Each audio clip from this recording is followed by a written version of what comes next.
Hello everyone, welcome to Theory of Biology, and this is a third video of the respiration chapter in which we are going to discuss about the oxidative phosphorylation. इससे पहले part 1 और part 2 video में हमने glycolysis और Krebs cycle को discuss किया था। जिन students ने अभी वो वीडियोस नहीं देखी है तो सबसे पहले आप वहां पर ग्लाइकोलिसिस एंड क्रैब साइकिल में जो भी हमने डिस्कशन किया था उसके बाद हम दिस थर्ड स्टेप यानी कि ऑक्सीडेटिव फॉस्फोराइलेशन पे पहुंचते हैं। So what is this oxidative phosphorylation is all about? In simple language we can say, देखिए आपको जब हम ग्लाइकोलिसिस प्रोसेस आपने डिस्कस की थी तो ग्लाइकोलिसिस प्रोसेस में दो नेट एटीपी बने थे, राइट?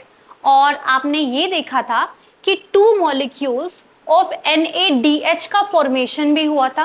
क्लियर? इसके अलावा जब आपने जब हम क्रैब साइकिल डिस्कस कर रहे थे तो वहां पे भी NADH मॉलिक्यूल का फॉर्मेशन हुआ था। 3 molecules of NADH molecules form हुए थे। इसके अलावा एक FADH2 मॉलिक्यूल भी बना था। क्लियर है ये इस बात से कि क्रैब साइकिल में और ग्लाइकोलिसिस प्रोसेस में इसके अलावा एक जो बीच की लिंकर रिएक्शन थी जो कि माइटोकॉन्ड्रिया के मैट्रिक्स में हुई थी, which was actually the pyruvate oxidation, जिसमें भी आपके पास 2 मॉलिक्यूल ऑफ NADH मॉलिक्यूल बने थे।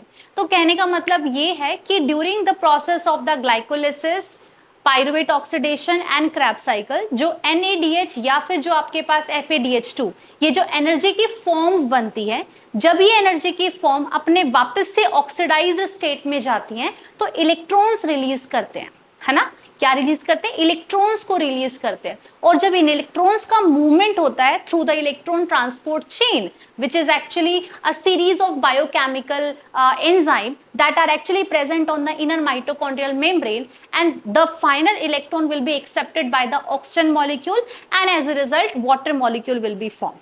क्लियर है इतनी सी बात? इस चीज को थोड़ा सा डायग्रामेटिकली अच्छे से समझते हैं ताकि आपको ऑक्सीडेटिव फॉस्फोराइलेशन जब आप अपनी एनसीईआरटी बुक से रीड करें तो आपको बहुत ही अच्छे से समझ में आ जाए। देखिए मैंने लिखा हुआ है कि फ्री एनर्जी, यानी कि जो भी हम बात कर रहे हैं NADH और FADH2, the free energy which is released during the oxidation of glucose to CO2, it is retained in the reduced coenzyme form which is NADH and FADH2। यानी कि जब ग्लूकोज का ऑक्सीडेशन होता है तो उस ऑक्सीडेशन के टाइम पे जो भी फ्री एनर्जी रिलीज होती है उस फ्री एनर्जी को रिटेन किया जाता है इन रिड्यूस्ड कोएंजाइम फॉर्म में। और जब हम इन रिड्यूस्ड कोएंजाइम फॉर्म को वापस से उनकी पहले वाली ऑक्सीडाइज्ड फॉर्म में कन्वर्ट करते हैं तो कुछ इलेक्ट्रॉन्स रिलीज होते हैं। तो आप यहाँ पे देख सकते हैं electrons are released, right, and they are eventually transfer to the oxygen. Finally जो इस इलेक्ट्रॉन को जो एक्सेप्ट करता है वो कौन मॉलिक्यूल होता है? It is oxygen. और फाइनली ये कन्वर्ट हो जाता है वाटर मॉलिक्यूल में। तो कह सकते हैं कि ऑक्सीडेटिव फॉस्फोराइलेशन एक एनर्जी कन्वर्जन प्रोसेस होती है, यानी कि एनर्जी के एक फॉर्म से दूसरे फॉर्म में कन्वर्ट होने की प्रोसेस को हम ऑक्सीडेटिव फॉस्फोराइलेशन बोलते हैं। इसके बाद देखिए अगर आप इस रिएक्शन को देखिए NADH, मैंने आपको लास्ट क्लास में भी बताया था कि जब भी यहाँ पे H लिखा हुआ है तो इसका मतलब ये ऑलरेडी रिड्यूस्ड फॉर्म है। और अगर आप इसको ऑक्सीडाइज फॉर्म में कन्वर्ट करना चाहते हैं तो यानी कि इसमें से H आयन को क्या करना पड़ेगा? रिमूव करना पड़ेगा। और यहाँ पे half molecule of O2 will be required, तो that is the finally NAD+, that is oxidise form of NADH is again it is reform. Then this FADH2 को वापस से हम ऑक्सीडाइज फॉर्म में कन्वर्ट करते हैं। यहां से half molecule of oxygen will be utilised and as a result water will be form. So these are the 2 reaction, यानी कि सिंपल लैंग्वेज में ये है कि हम इन दोनों के इस फॉर्म में कन्वर्ट होने की प्रोसेस को ही ऑक्सीडेटिव फॉस्फोराइलेशन बोलते हैं। अब आप देखिए कि ये प्रोसेस होता कैसे है। अभी हमने सिर्फ इतना पढ़ा है कि this oxidative phosphorylation is all about the conversion of NADH और FADH2 इनटू द NAD+ और FAD रिस्पेक्टिवली। क्लियर? तो अब आप ये देखेंगे कि ये वाली प्रोसेस ऑक्सीडेटिव फॉस्फोराइलेशन ये होती कहां पर है?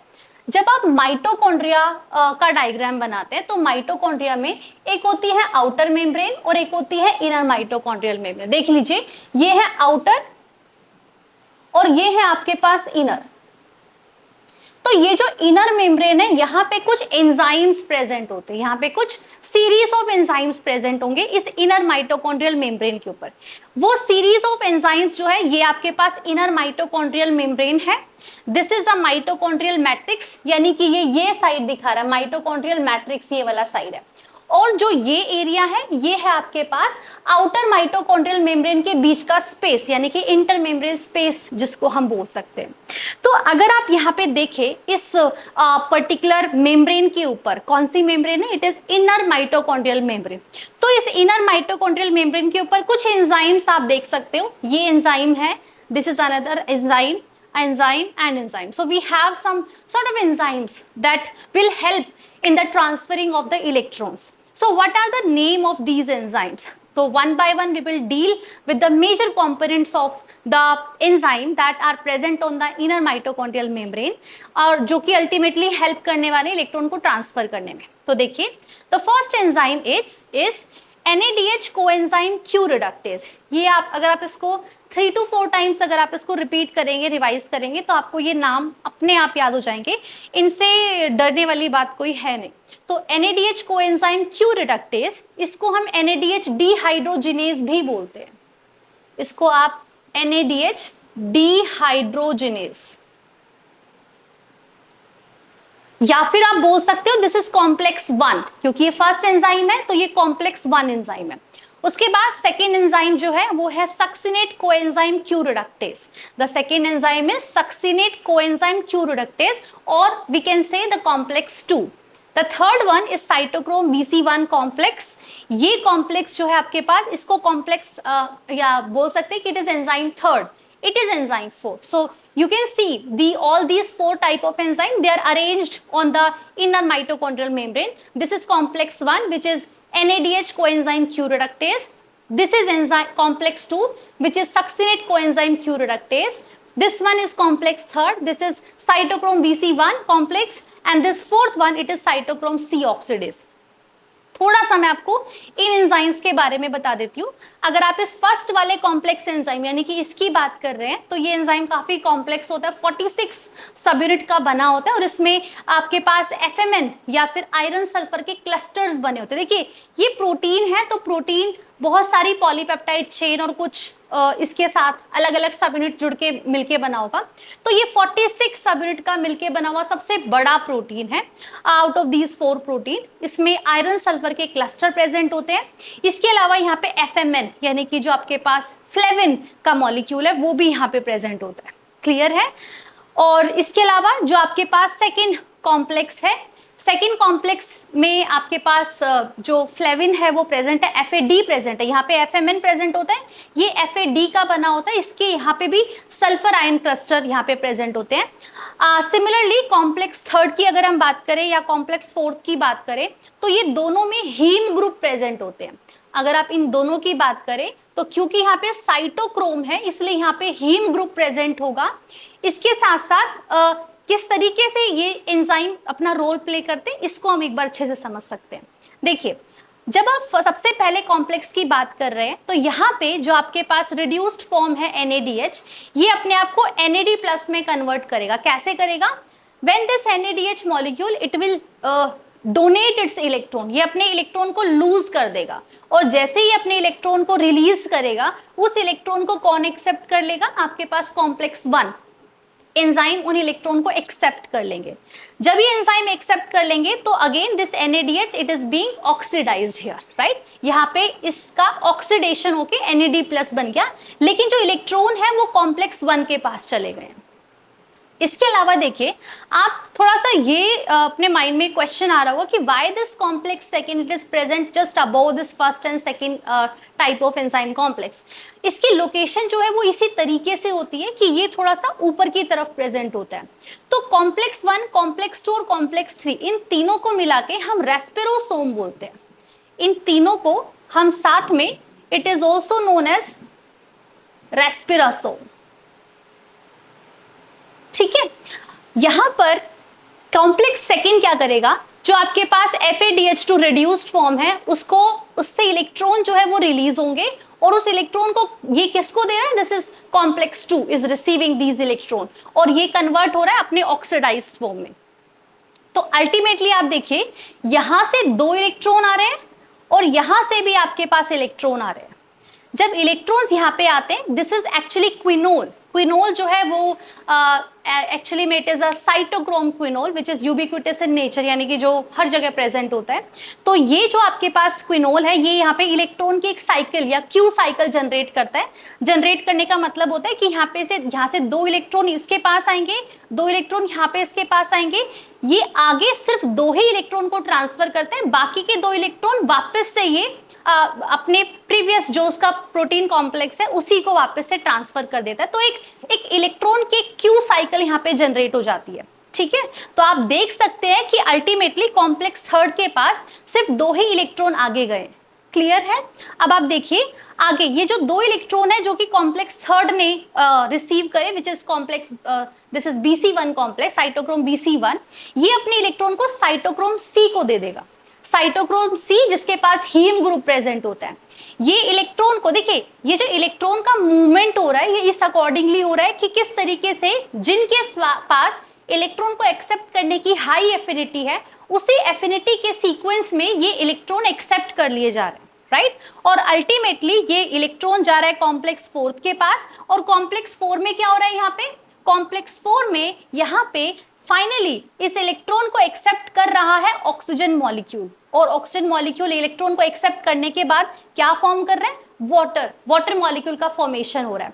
तो आप ये देख रहे हैं इस कंप्लीट प्रोसेस में कि किस तरीके से इलेक्ट्रॉन्स का मूवमेंट हो रहा है, लेकिन साइमल्टेनियसली एक और प्रोसेस होती है, क्योंकि जब हम अपनी इन ऑक्सीडाइज्ड फॉर्म को क्रिएट करते हैं रिड्यूस्ड फॉर्म से, साइड बाय साइड हमारे पास प्रोटॉन का पंपिंग भी होता है। तो प्रोटॉन क्या होता है, देखिए अब एक और बार इस प्रोसेस को देखते हैं। यहाँ पे जब इलेक्ट्रॉन का ट्रांसफर हुआ था from complex 1 to complex third, actually intermediate component was the Q, that is cytochrome Q.